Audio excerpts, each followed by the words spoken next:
Hello and welcome everyone. पिछले video में मैं आपको कंडीशनल्स के प्रैक्टिस करने के लिए एक वर्कशीट प्रोवाइड करा था। ये उसी का सोल्यूशन वीडियो है। इस वर्कशीट में अगर किसी क्वेश्चन में आप कोई प्रॉब्लम फेस करे थे या फिर अगर आपके लिए ये थोड़ा डिफिकल्ट था, देन आप इस वीडियो को फॉलो अलोंग एक्सरसाइज की तरह ट्रीट करिए और मेरे साथ साथ आप भी कोडिंग करिए। I know and I understand कि आपको ये हार्ड लग सकता है, आप डिस्करेज फील कर सकते हैं, आपको लगेगा कि पाइथन टफ है और शायद आप इसे सीख ना सके या फिर आप कोडिंग के लिए नहीं बने हैं। लेकिन मैं आपको एक बात बताना चाहता हूँ, आपके सिर्फ प्रैक्टिस की कमी है। आपको समझ नहीं आ रहा है या आपसे कोड नहीं हो पा रहा है या आपको याद नहीं रह पा रहा है, ये सब दूर हो जाएगा जब आप प्रैक्टिस ठीक से करिएगा। You have to get your hands dirty. सिर्फ कुर्सी पे बैठ के और खाना खाते वक्त ये वीडियो देख करके आप कोडिंग नहीं सीख सकते हैं। इसीलिए आसान लगे या टफ, आपको ये क्वेश्चंस को अटेम्प्ट करना ही है। और जब आप सीखने के लिए कुछ अटेम्प्ट कर रहे हैं तो उस वक्त आपको जनरेटिव एआई का यूज़ नहीं करना है एट एनी कॉस्ट। अगर आपसे नहीं बन पा रहा है, आप आगे बढ़ जाइए और इस पूरे वर्कशीट को एक बार अटेंड करने के बाद आप चाहें तो आराम से जो जनरेटिव एआई यूज़ करना चाहें आप करें। इनफैक्ट मैं आपको इनकरेज भी करूंगा कि आप अपने कोड को जनरेटिव एआई को दें और चेक करें कि आप क्या ऑप्टिमल तरीके से कोड को लिखे हैं या नहीं, या क्या कोई और इम्प्रूवमेंट का स्कोप है या नहीं, और उसे इम्प्लीमेंट करें। आगे चल के आपको वैसे भी कोड को कॉपी पेस्ट ही करना है, लेकिन आपको पता होना चाहिए कि आप क्या कॉपी पेस्ट कर रहे हैं और क्यों कर रहे हैं। और ये सिर्फ तब होगा जब आप उस लैंग्वेज के कॉन्सेप्ट को अच्छे से समझेंगे। सो बहुत हो गया प्रवचन, लेट्स स्टार्ट। यहाँ सबसे पहले बोर्ड में मुझे नंबर इंटर करना है और चेक करना है कि क्या वो इवन है या नहीं। इसे डायनामिक बनाने के लिए मैं यूज़र इनपुट प्रोवाइड करूँगा। डायरेक्टली कोई वैल्यू शुरू में ही डिक्लेयर नहीं करूँगा। मैं लिखूँगा n equal int input enter the number. अब यहाँ मुझे कंडीशन चेक करना है। मैं लिखूँगा इफ़ एंड मॉड 2 इक्वल 0। इससे मैं रिमाइंडर चेक कर रहा हूँ नंबर को 2 से डिवाइड करके और देख रहा हूँ कि क्या रिमाइंडर 0 है या नहीं। अगर रिमाइंडर 0 है 2 से डिवाइड करके तो प्रिंट करना है इवन, एल्स प्रिंट करना है ऑड। अब जब मैं इसे एग्जीक्यूट करूँगा तो मुझे प्रॉम्प्ट मिलेगा इनपुट देने के लिए। सपोज मैं लिखा 5 और इसे एंटर करा, सो मुझे ऑड देखने को मिल रहा है। अगेन मैं इसे एग्जीक्यूट करूँगा, मैं लिखूँगा 8 और अब मैं इसे एग्जीक्यूट करूँगा, सो मुझे आंसर मिल रहा है इवन। सो ये कोड सही से काम कर रहा है। Moving on to next question. मुझे नंबर को चेक करना है और बताना है कि क्या ये पॉजिटिव है, नेगेटिव है या 0 है। अगेन मैं यूज़र से इनपुट लूँगा इंट, क्योंकि ये नंबर मैं इनपुट कर रहा हूँ। Input inter a number. If n is greater then 0, अगर n 0 से बड़ा है तो प्रिंट कर दो क्या, पॉजिटिव। और अगर ऐसा नहीं है, elif n less than 0, n 0 से छोटा है तो प्रिंट करो नेगेटिव। और अगर ये दोनों ही कंडीशन फॉल्स है तो एल्स पार्ट को एग्जीक्यूट करो और प्रिंट कर दो 0। अब मैं इसे एग्जीक्यूट करूँगा एंड लेट से मैं लिखा 5 तो मुझे दिख रहा है पॉजिटिव। अगर मैं एग्जाम्पल लूँ -5 तो मुझे आंसर मिल रहा है नेगेटिव। अगेन मैं इसे एग्जीक्यूट करूँ और लिखूँ 0 तो मुझे आंसर मिल रहा है 0। सो हमारा कोड सही से काम कर रहा है। Moving on to next question. यहाँ थर्ड क्वेश्चन में मुझे यूज़र से उसका मार्क्स लेना है out of 100 and then print करना है पास अगर वो 50 से ज़्यादा है, अदरवाइज प्रिंट करना है फेल अगर वो 40 से कम है। यहाँ मैं लिखूँगा मार्क्स इक्वल इंट, क्योंकि अगेन मैं मार्क्स ले रहा हूँ जो कि नंबर है। Input enter your marks out of 100। अब यहाँ मैं सबसे पहले चेक करूँगा और इंश्योर करूँगा कि मार्क्स 100 के अंदर हो, जिसके लिए मैं लिखूँगा if marks less than equal to 100। अगर ऐसा है तो इस पार्ट को एग्जीक्यूट करना है। फिलहाल मैं एक कीवर्ड का यूज़ करूँगा जिसे कहते हैं पास। सिंपल सा मतलब है कि मैं यहाँ फिर से वापस आऊँगा और यहाँ मैं कोड के लॉजिक को लिखूँगा। अभी मैं फ़िलहाल इसे टेम्प्रेरी बेसिस पे एम्प्टी छोड़ रहा हूँ। नाउ अगर मेरा मार्क्स 100 या उससे कम है तो मैं इफ़ पार्ट को एग्जीक्यूट करूँगा, अदरवाइज़ मैं प्रिंट करूँगा इन वैलिड मार्क्स। मैं पहले ही ये क्लियर कर लिया कि मार्क्स मुझे 100 के अंदर ही रखना है। So now back again. यहाँ पर मैं लिखूँगा if marks is greater then 40 तो क्या करूँगा, मैं प्रिंट करूँगा पास। और अगर मार्क्स 40 से छोटा है, दैट मीन्स अदरवाइज मैं प्रिंट करूँगा फेल। अब मैं इस कोड को एग्जीक्यूट करूँगा। लेट से मैं मार्क्स दिया 50 तो मैं पास हूँ। लेट से मैं मार्क्स दिया 22, मैं फेल हूँ। और लेट्स से मैं मार्क्स दिया 105, तो ये इनवैलिड मार्क्स है। Great, moving on to next question. यहाँ मुझे यूज़र से इनपुट लेना है और स्क्वायर प्रिंट करना है अगर नंबर इवन है, अदरवाइज स्क्वायर रूट प्रिंट करना है अगर नंबर ऑड है। अगेन मैं इसके लिए यूज़र से इनपुट लूँगा, तो मैं लिखूँगा n short for number equal int, क्योंकि मैं नंबर ले रहा हूँ, अदरवाइज मैं स्ट्रिंग एक्सेप्ट कर लूँगा अगर मैं int नहीं लिखा तो। Input inter a number. अब यहाँ मैं सबसे पहले चेक करूँगा कि क्या नंबर 2 से डिवाइड करने पर रिमाइंडर में 0 देगा या नहीं। So n mod 2 equal 0। अगर ऐसा है तो मैं प्रिंट करूँगा n exponent 2, that means n to the power 2, number का स्क्वायर निकालो। एल्स मैं प्रिंट करूँगा n पावर 0.5, यानी मुझे नंबर का अंडर रूट निकाल के दो। अब मैं इसे एग्जीक्यूट करूँगा। लेट्स से मैं लिखा 8 जो कि इवन नंबर है, तो इसका आउटपुट मुझे 64 मिल रहा है जो कि 8 का स्क्वायर है। अगर मैं लेट्स से 9 लिखा जो कि ऑड नंबर है, तो इसका आउटपुट मुझे 3.0 मिल रहा है जो कि 9 का अंडर रूट है। सो ये कोड मेरा बढ़िया काम कर रहा है। Moving on to next question. यहाँ मुझे यूज़र का BMI कैलकुलेट करना है। मैं 2 इनपुट लूँगा यूज़र से, वेट और हाइट। मैं लिखूँगा W इक्वल, इस पर मैं फ्लोट लूँगा क्योंकि वेट डेसिमल वैल्यू में भी हो सकता है। सो float input enter your weight in kg, and then मैं हाइट लूँगा, तो मैं लिखूँगा float input enter your height in metre. BMI calculate करने का फॉर्मूला यहाँ है। इसे इमिटेट करने के लिए मैं लिखूँगा BMI equal W for weight divided by, clarity के लिए मैं ब्रैकेट दूंगा, मैं लिखूँगा हाइट स्क्वायर्ड, यानी हाइट टू द पावर 2। यहाँ मैं यूज़र को सबसे पहले प्रिंट करके दिखाऊंगा कि उनका BMI है क्या, तो मैं लिखूँगा योर BMI एंड देन मैं यहाँ कॉमा लगाऊंगा और BMI लिख दूंगा। और अब मैं उसे कैटेगराइज करूँगा, जिसके लिए मैं कंडीशन का यूज़ करूँगा। If BMI is less then 18.5, तो प्रिंट कर दो कि जो यूज़र है वो अंडर वेट है। अदरवाइज चेक करो कि क्या BMI लेस दैन 24.9 है या नहीं, और इसके साथ साथ क्या BMI 18.5 से ज़्यादा है या नहीं। नाउ ये चीज़ जो है इसे मैं इस तरह से भी लिख सकता था। आप इन दोनों में से कोई सा भी कंडीशन यूज़ करें, दोनों ही सही है और दोनों ही आपको सेम रिजल्ट देगा। इस एग्जाम्पल में मैं दूसरे कंडीशन को नहीं रखूँगा, मैं सिर्फ पहले वाले तरीके को रखूँगा। सो 24.9 कोलन, एंड ऑफ कोर्स मैं ब्रैकेट सही लगाना नहीं बोलूँगा, एंड देन नेक्स्ट मैं प्रिंट करूँगा नॉर्मल। और अगर ये दोनों ही कंडीशन फॉल्स हो गया और यूज़र का BMI 24.9 से ज़्यादा है, तो मैं उसे एल्स ब्लॉक में एग्जीक्यूट करूँगा और मैं प्रिंट कर दूँगा कि यूज़र साहब आप ओवर वेट हैं और वज़न कम करिए अपना। अब मैं इसे एग्जीक्यूट करूँगा। सपोज़ मैं वेट लिया 85 एंड हाइट लिया 1.8 विच इज़ 180 सेंटीमीटर, तो इसका आउटपुट मुझे ओवर वेट मिल रहा है और BMI 26.23 मिल रहा है। अगर मैं चेक करा, लेट्स से मैं वेट 70 लूँ और हाइट अगेन मैं 1.8 लूँ, तो इस पर मुझे 21.6 मिल रहा है।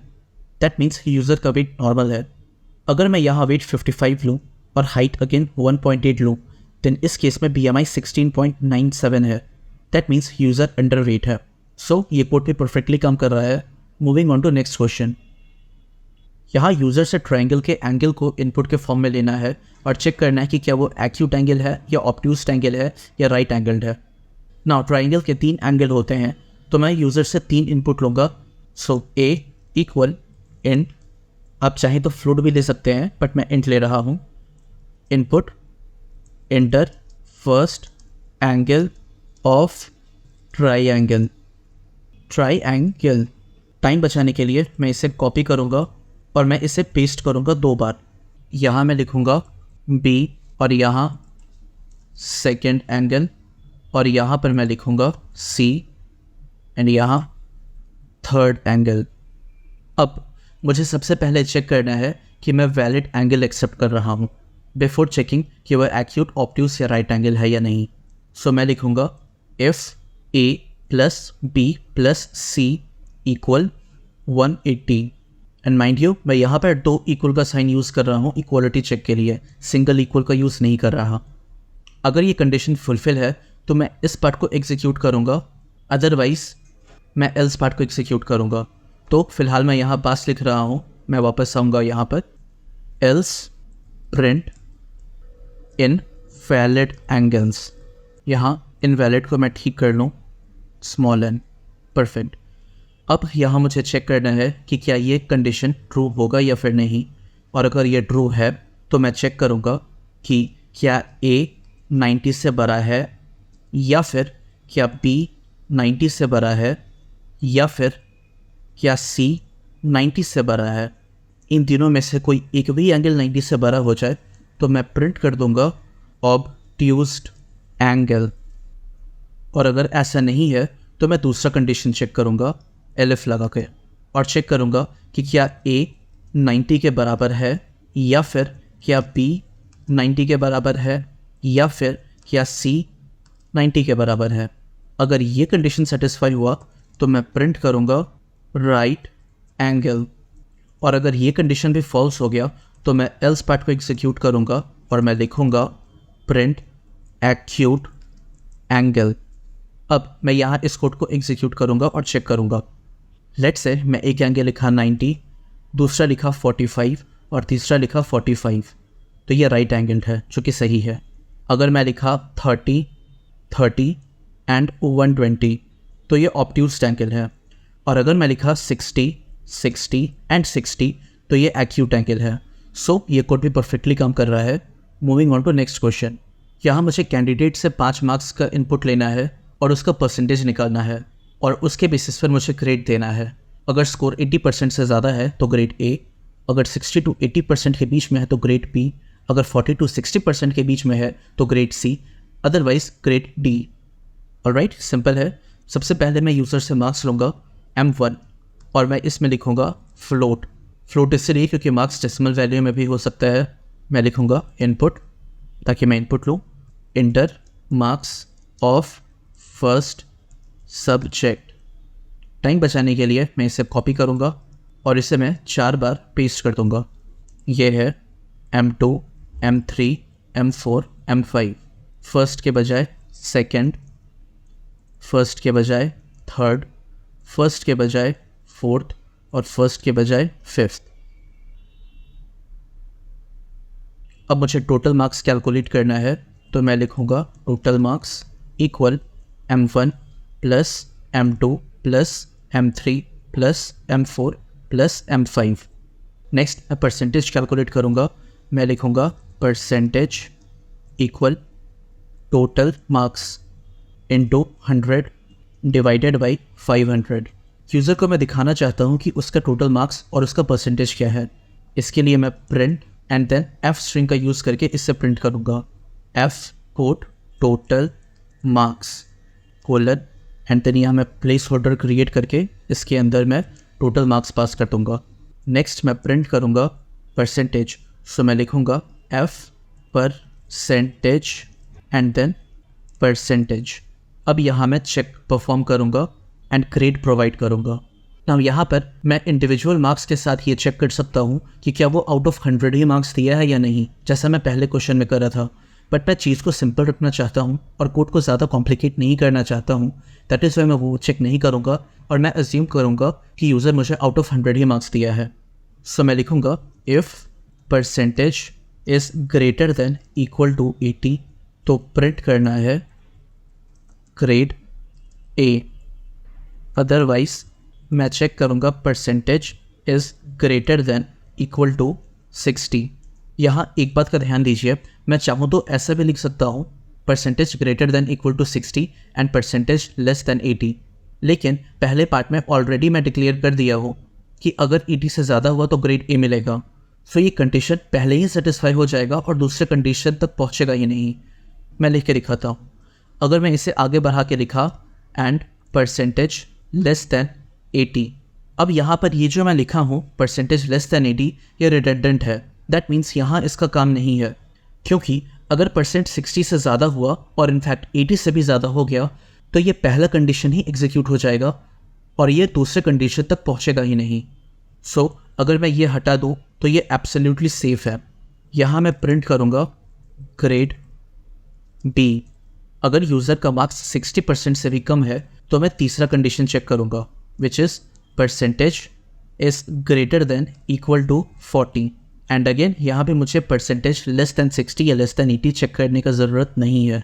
सो मैं सिर्फ यही तक लिखूँगा और आगे मैं लिखूँगा प्रिंट ग्रेड सी। और लास्टली मैं एल्स पार्ट को लिख करके चेक करूँगा कि अगर 40% से भी कम है तो स्टूडेंट को ग्रेड मिला है डी, सो ग्रेड डी। अब मैं इसे एग्जीक्यूट करूँगा। मुझे फर्स्ट मार्क्स को प्रिंट करना है, लेट्स से मैं लिखा 80, second marks 85.5, third marks 90, fourth marks 75.5 and then lastly let's say 50। तो इसका जो आउटपुट मुझे मिलेगा वो होगा ग्रेड बी। टोटल मार्क्स है 381, परसेंटेज है 76.2 एंड ग्रेड है बी। सो ये कोड भी परफेक्टली काम कर रहा है। एक और एग्जांपल मैं लूँगा, लेट्स से मैं लिया 40, 32, 45.5, 55 एंड 23। अब मैं इसे एग्जीक्यूट करूँगा तो यहाँ मुझे ग्रेड डी मिला है, परसेंटेज है 39.1 एंड टोटल मार्क्स है 195.5। अब मैं टॉपर के मार्क्स को चेक करूँगा, लेट्स से 100, 95, 99, 96, 95.5। यहाँ मुझे टोटल मार्क्स मिला है 485.5, परसेंटेज है 97.1 एंड ग्रेड है ए। सो ये कोड भी परफेक्टली काम कर रहा है। Moving on to next question. यहाँ 2 इक्वेशन है और इन दोनों को मुझे प्रूव करना है। So let's start with first equation. यहाँ मुझे 3 इनपुट चाहिए ए, बी एंड सी। मैं लिखूँगा A equal int input enter first number which is A. इसे मैं कॉपी करूँगा और मैं इसे 2 बार और पेस्ट करूँगा। This is C, this is B and यहाँ भी बी एंड सी। अब यहाँ मुझे सबसे पहले LHS को कैलकुलेट करना है, which is A plus B plus C का होल स्क्वायर। मैं लिखूँगा LHS equal and then bracket में a plus B plus C and then bracket के बाहर जा करके टू द पावर 2। RHS में लिखूँगा a square plus B square plus C square plus 2 and then bracket में a into B plus B into C plus a into C. So a power 2 plus b power 2 plus c power 2 plus 2 into and then मैं 2 bracket दूंगा a into B and then plus again मैं एक bracket दूंगा b into सी, बाहर जाके फिर से plus and then एक और ब्रैकेट देके a इंटू सी। अब मैं क्या चाहता हूँ, मैं LHS और RHS के वैल्यू को प्रिंट करना चाहता हूँ। तो मैं लिखूँगा print and then f string use करूँगा, LHS value is LHS and print f string RHS value is RHS। अगर आपको नहीं पता LHS और RHS क्या है, मैं बता दूँ। LHS means left hand side and RHS means right hand side, just in case. अब मैं लिखूँगा if left hand side is equal to right hand side then print LHS equal RHS। यहाँ मैं इसे स्ट्रिंग के फॉर्म में print कर रहा हूँ, सो मुझे सिंगल इक्वल साइन यूज़ करने में कोई दिक्कत नहीं है। एल्स अगर ऐसा नहीं है then print LHS is not equal to RHS। अब मैं इस कोड को एग्जीक्यूट करूँगा। लेट्स से मुझे 3 नंबर लेना है, मैं लिया 5 एंड 5 एंड 3। अब यहाँ मुझे दिख रहा है कि लेफ्ट हैंड साइड का वैल्यू 169 है और राइट हैंड साइड का भी वही है। सो मैं प्रिंट कर दिया हूँ LHS इक्वल RHS। परफेक्ट, ये कोड सही से काम कर रहा है। You can have a look. Moving on to next question. मुझे यहाँ ये इक्वेशन वेरीफाई करना है, which is 2x plus 1 divided by 2x minus 1 equal 3x minus 1 divided by 3x plus 5। So let's do this. यहाँ मुझे x user से input चाहिए, तो मैं लिखूँगा x equal int input inter a number and इस बार x। फिर मैं लिखूँगा LHS इक्वल, सो क्या है ये 2x plus 1 and 2x minus 1। सो मैं ब्रैकेट दूंगा and then divide again bracket, ताकि मुझे क्लियर रहे कि मैं कहाँ पे क्या वैल्यू डालना चाह रहा हूँ। यहाँ 2 टाइम्स x प्लस 1 एंड यहाँ पर 2 इंटू एक्स माइनस 1। देन मुझे RHS कैलकुलेट करना है। इसका भी 2 वैल्यू होगा, एक यहाँ और दूसरा यहाँ, और वो क्या है 3x minus 1 and 3x plus 5। तो मैं यहाँ लिखूँगा 3 into x minus 1 and 3 into x plus 5। एक बार मैं वेरीफाई कर लूँ और ये बिल्कुल सही है। अगेन मैं यहाँ पर प्रिंट करके दिखाना चाहता हूँ LHS और RHS का वैल्यू, तो मैं लिखूँगा एफ स्ट्रिंग यूज़ करके LHS equal and then LHS। Again print F string RHS equal and then RHS। फिर मैं कंडीशन चेक करूँगा, इफ़ LHS इक्वल RHS तो प्रिंट कर दो लेफ्ट हैंड साइड बराबर राइट हैंड साइड, और ऐसा नहीं है तो प्रिंट कर दो left hand side not equal right hand side. अब मैं इसे एग्जीक्यूट करूँगा। लेट्स से मैं आंसर दिया 5 और यहाँ पर आप देख सकते हैं कि LHS का वैल्यू 1.222 है एंड RHS का वैल्यू 0.7 है। सो दूसरा स्टेटमेंट प्रिंट हो गया है which is LHS not equal RHS। सो हमारा ये कोड भी सही से काम कर रहा है। Moving on to next question. इस पर मुझे लीप ईयर को कैलकुलेट करना है एंड यूज़र से ईयर को in the form of input लेना है। इसका 2 कंडीशन है, पहला ईयर 4 से डिविजिबल होना चाहिए और दूसरा 100 से डिविजिबल नहीं होना चाहिए अनलेस एंड अनटिल वो ईयर 400 से भी डिविजिबल हो। सो मैं लिखूँगा year and then int input enter year in the form of YY। Now यहाँ मैं चेक करूँगा कि जो ईयर है अगर मैं उससे 4 से डिवाइड करके उसका रिमाइंडर निकालना चाहा तो क्या वो मुझे 0 मिलेगा, और इसके साथ साथ क्या ईयर का रिमाइंडर 0 नहीं है अगर मैं उसे 100 से डिवाइड करूं। दूसरा कंडीशन है कि क्या जो ईयर है अगर मैं उसे 400 से डिवाइड करके उसका रिमाइंडर निकाला तो क्या वो मुझे 0 मिलेगा या नहीं। नाउ अगर यहाँ ये 2 कंडीशन सेटिस्फाई हुआ which is this part and this part, तो ये वाला कोड एग्जीक्यूट होगा which is print F for F string. यहाँ मैं लिखूँगा year is leap year and else अगर ऐसा नहीं है तो मैं प्रिंट करूँगा F for F string year is not leap year. अब मैं इसे एग्जीक्यूट करूँगा।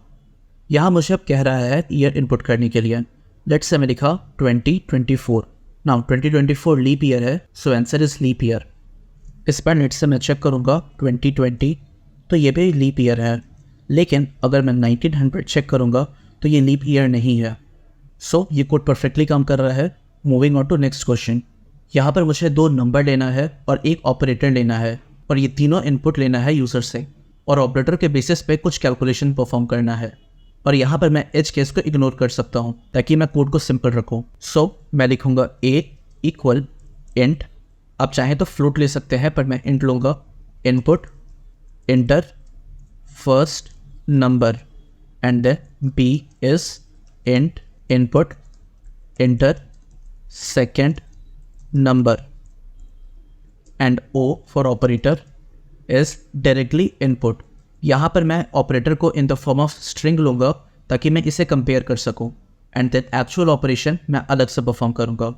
सो मैं इंट नहीं लूँगा, मैं सिर्फ इनपुट लूँगा एंड इंटर ऑपरेटर जो कि है plus minus multiply divide floor divide mod and exponent. अब यहाँ से काम शुरू होता है।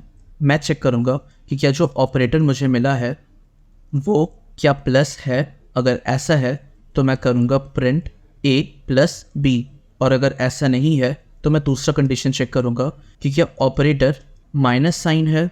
अगर ऐसा है तो मैं प्रिंट करूँगा a माइनस b। नाउ ये स्टेप रिपीटेटिव होगा तो मैं टाइम बचाने के लिए इसे कॉपी पेस्ट करूँगा। मैं ये कॉपी किया and then paste again paste, यहाँ भी और यहाँ भी एंड लास्टली यहाँ। अब यहाँ पर मैं चेक कर रहा हूँ क्या ऑपरेटर मल्टीप्लाई का साइन है या नहीं। अगर ऐसा है तो इसे मल्टीप्लाई कर दो। फिर मैं चेक करूँगा कि अगर ऐसा नहीं है तो क्या ये डिवाइड का साइन है। अगर हाँ तो डिवाइड करो, और अगर नहीं तो चेक करो कि क्या ये फ्लो डिवाइड है। अगर हाँ तो फ्लो डिवाइड करो, अगर नहीं तो चेक करो कि क्या ये मॉड का साइन है। अगर हाँ तो इसका रिमाइंडर निकालो, और अगर नहीं तो चेक करो कि क्या ये एक्सपोनेंट का साइन है। अगर हाँ तो एक्सपोनेंट निकालो। ऑलराइट, और अगर इन सारे में से कोई सा भी कंडीशन सेटिस्फाई ना हो तो एल्स वाले पार्ट में आ जाओ और प्रिंट करो इनवैलिड इनपुट। सो अब इसे चेक करने का टाइम है। मैं इसे एग्जीक्यूट करूँगा। लेट से मैं पहला नंबर लिया 5 और दूसरा लिया 3 और मैं इस पर साइन डाल रहा हूँ, लेट्स से माइनस, तो इसका आउटपुट मुझे ट्रू मिला है जो कि सही है। अगेन मैं इसे एग्जीक्यूट करके चेक करूँगा, let's say 9 as first number, 2 as second number, and then इस पर मैं एक्सपोनेंट साइन डालूंगा, सो इट इज़ 81। ना ये कोड परफेक्टली काम कर रहा है। बस एक ड्रॉबैक है, अगर मैं लेट से लिया 5 पहला नंबर, 0 लिया दूसरा नंबर, एंड देन मैं इसे डिवाइड करा, यहाँ एक एरर देखने को मिलेगा which is zero division error. खैर अभी मैं इस एरर को हैंडल नहीं कर रहा हूँ, तो ये मेरे लिए एक्सेप्टेबल है। So for the sake of simplicity मैं अज्यूम कर रहा हूँ कि यूज़र मुझे कुछ सेंसेबल इनपुट देगा। Alright, moving on to next question. यहाँ पर मुझे एज और जेंडर इनपुट लेना है और मुझे कैलकुलेट करना है जॉब के लिए एलिजिबिलिटी यूज़र का based on their age and gender. सबसे पहले मैं एज लूँगा which is int input enter your age and gender equal int input enter your gender, M for male and F for female. अब यहाँ मुझे सबसे पहले कंडीशन को चेक करना है कि क्या एज 18 और 60 के बीच में है या नहीं। तो मैं लिखूँगा if 18 less than equal to age which is less than equal to 60। So technically age should be less than equal to 60 and greater than equal to 80।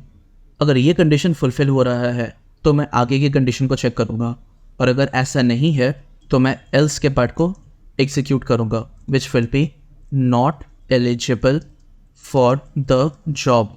Great, moving back to first condition. अब यहाँ पर मैं check कर रहा हूँ कि क्या जो जेंडर है वो मेल है और जो एज है वो 18 से बड़ा एंड 40 से छोटा है या नहीं। अगर ये दोनों कंडीशन फुलफिल हो रहा है तो प्रिंट कर दो कि हाँ बंदा जॉब के लिए एलिजिबल है, सो एलिजिबल फॉर द जॉब। और अगर ऐसा नहीं है तो दूसरा कंडीशन चेक करो जिसमें कि क्या जो जेंडर है वो फीमेल है या नहीं, और इसके साथ साथ क्या जो एज ब्रैकेट है 30 एंड 60 के बीच है या नहीं। अगर ये दोनों कंडीशन फुलफिल हो तो प्रिंट कर दो बेसिकली ये सेम चीज़। तो मैं कॉपी करूँगा और यहाँ पर मैं पेस्ट कर दूँगा और मैं इंडेंटेशन को यहाँ सुधारूँगा, अदरवाइज़ मुझे इंडेंटेशन एरर देखने को मिलेगा। और अगर ये दोनों ही कंडीशन फॉल्स है then do one thing, else part में जाओ और प्रिंट कर दो not eligible for the job. अब मैं इसे एग्जीक्यूट करूँगा। लेट्स से मैं एज लिखा 12 और मैं जेंडर दिया मेल, तो यहाँ मुझे एक इनवैलिड इनपुट मिल रहा है विच इज़ मैं जेंडर में एम को इंट में कन्वर्ट करने की कोशिश कर रहा हूँ, तो ऑब्वियसली मुझे वैल्यू एरर मिलेगा ही। मैं यहाँ से इंट हटा दूंगा, I am sorry my bad. अब मैं इसे दोबारा एग्जीक्यूट करूँगा। लेट्स से मैं एज लिखा 12 एंड जेंडर लिखा M, so not eligible for job क्योंकि मैं 18 ईयर से कम का हूँ। लेट्स से मैं लिखा 25 एज एज एंड जेंडर में मेल लिखा और अब इसे एग्जीक्यूट करा तो मैं जॉब के लिए एलिजिबल हूँ। और अगर मैं एज लिखा 55, जेंडर में मेल लिखा तो मैं जॉब के लिए एलिजिबल नहीं हूँ क्योंकि मैं 40 ईयर से ज़्यादा का हूँ। अगर मैं अगेन एज 55 लिखा बट मैं इस पर जेंडर में फीमेल लिखा और इसे एग्जीक्यूट करा तो मैं जॉब के लिए एलिजिबल हूँ। परफेक्ट, ये कोड सही काम कर रहा है। Moving on to next question. ये लास्ट क्वेश्चन है। यहाँ पर मुझे परचेज अमाउंट लेना है and then discount, net payable amount और गुडीज़ ऑफर को कैलकुलेट करना है। So purchase underscore amount is int input enter purchase amount, और यहाँ पर मैं इंडियन रुपीज़ का साइन दूंगा जिसके लिए आप कंट्रोल आल्ट और 4 को एक साथ प्रेस करिएगा तो आप इंडियन रुपीज़ का सिंबल ऐड कर सकते हैं। अब यहाँ पर आप देखिए मुझे डिस्काउंट चाहिए, मुझे नेट पेबल अमाउंट चाहिए और मुझे गुडीज़ ऑफर चाहिए। सो नेट पेबल अमाउंट तो मैं बाद में कैलकुलेट करूँगा, सबसे पहले तो मुझे डिस्काउंट और गुडीज़ को अपडेट करना है। सो मैं इसे ग्लोबल लेवल पे डिफाइन करूँगा।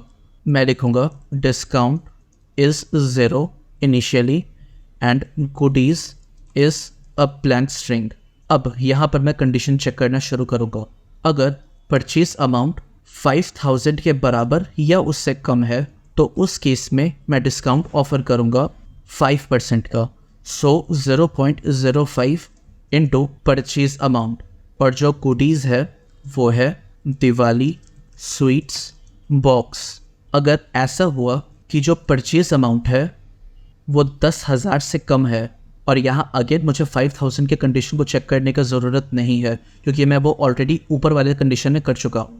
तो मैं यही तक क्लिक करके आगे वैल्यूज़ कैलकुलेट करूँगा, विच इज़ डिस्काउंट, जो कि इस बार होगा 10%, सो 0.10 इंटू परचेज अमाउंट। एंड जो गुडीज़ मैं दूंगा इस बार वो है Diwali sweets box plus dry fruit box. Okay, अगर ऐसा हुआ कि ये कंडीशन भी फुलफ़िल नहीं हुआ और जो यूज़र है वो और ज़्यादा महंगा शॉपिंग कर रहा है, दैट मीन्स अगर परचेज अमाउंट 10,000 से ज़्यादा लेकिन 20,000 से कम है, तो उस केस में जो मैं डिस्काउंट ऑफ़र कर रहा हूँ वो है 15%, सो 0.15 इंटू परचेज अमाउंट। एंड इस पर जो मैं गुडीज़ दूंगा वो होगा गिफ्ट हैम्पर। और लास्टली, अगर यूज़र बहुत दिलदार है और वो 20,000 से भी ज़्यादा का शॉपिंग कर रहा है तो मैं उससे डिस्काउंट दूंगा 20% का, सो 0.20 इंटू परचेज अमाउंट। एंड इस बार जो मैं गुडीज़ दे रहा हूँ वो है प्रीमियम गिफ्ट हैम्पर।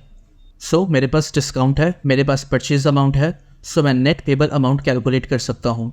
इससे मैं यहाँ लास्ट में करूँगा नेट पेबल अमाउंट, और मैं लास्ट में इसलिए कर रहा हूँ क्योंकि मैं अगर परचेज अमाउंट से डिस्काउंट को कैलकुलेट करूँगा तो मुझे चाहिए कि एक्चुअल डिस्काउंट वैल्यू जो यहाँ इफ़ कंडीशन के बेसिस पर कैलकुलेट हुआ है, ना कि ज़ीरो। सो अब मेरे पास सारा डेटा है। अब मैं यूज़र को प्रिंट करके दिखाऊंगा इन सभी को। तो मैं लिखूँगा प्रिंट परचेज अमाउंट, जो कि है परचेज अमाउंट। फिर मैं दिखाऊंगा कि इस परचेज अमाउंट पर डिस्काउंट अमाउंट कितना है, सो ये होगा डिस्काउंट। इसके साथ साथ मैं दिखाऊंगा कि यूज़र को कितना पे करना है, so net payable amount, which is net payable amount. And lastly मैं प्रिंट करूंगा कि यूज़र को कौन सा गुडीज़ मिल रहा है in the form of gift. So मैं यहाँ पास करूँगा गुडीज़ को। अब मैं इसे एग्जीक्यूट करूँगा। सो लेट्स से मैं अमाउंट लिखा 5,000, तो मुझे मिल गया है कि मेरा परचेज अमाउंट 5,000 है, डिस्काउंट 250 रुपीज़ है, तो नेट पेबल अमाउंट 4750 है। एंड जो गुडीज़ मिल रहा है वो है दिवाली स्वीट बॉक्स। अगर यूज़र 25,000 का शॉपिंग कर रहा है तो डिस्काउंट अमाउंट है 5,000, नेट पेबल है 20,000 एंड गुडीज़ ऑफर्ड है प्रीमियम गिफ्ट हैम्पर। एक और कंडीशन में चेक कर लूँ, लेट्स से यूज़र 8,000 का शॉपिंग कर रहा है तो उसका डिस्काउंट है 800 rupees and net payable amount है 7,200, और जो गुडीज़ उसे मिल रहा है वो है दिवाली स्वीट बॉक्स और इसके साथ dry fruit box. So that concludes the entire worksheet. मैं उम्मीद कर रहा हूँ कि आप इससे एंजॉय करे होंगे, और अगर आपके मन में कोई भी डाउट रहे या कोड का कोई भी हिस्सा समझ ना आए देन आप उससे प्लीज़ कमेंट सेक्शन में लिखें। मैं आपको रिप्लाई डेफिनेटली दूंगा और मुझे आपको रिप्लाई करके बहुत खुशी मिलेगी। इस वीडियो के लिए इतना ही। मिलता हूँ आपसे अगले वीडियो में, जहाँ पर मैं मैच केस के बारे में बात करूँगा, और मैच केस इफ़ स्टेटमेंट का ही एक ऑल्टरनेटिव है, और मैं मैच केस को ईजीएस्ट वे में एक्सप्लेन करने की कोशिश करूँगा। तो मिलता हूँ मैं आपसे अगले वीडियो में। तब तक के लिए अपना ध्यान रखें और कोडिंग करते रहें।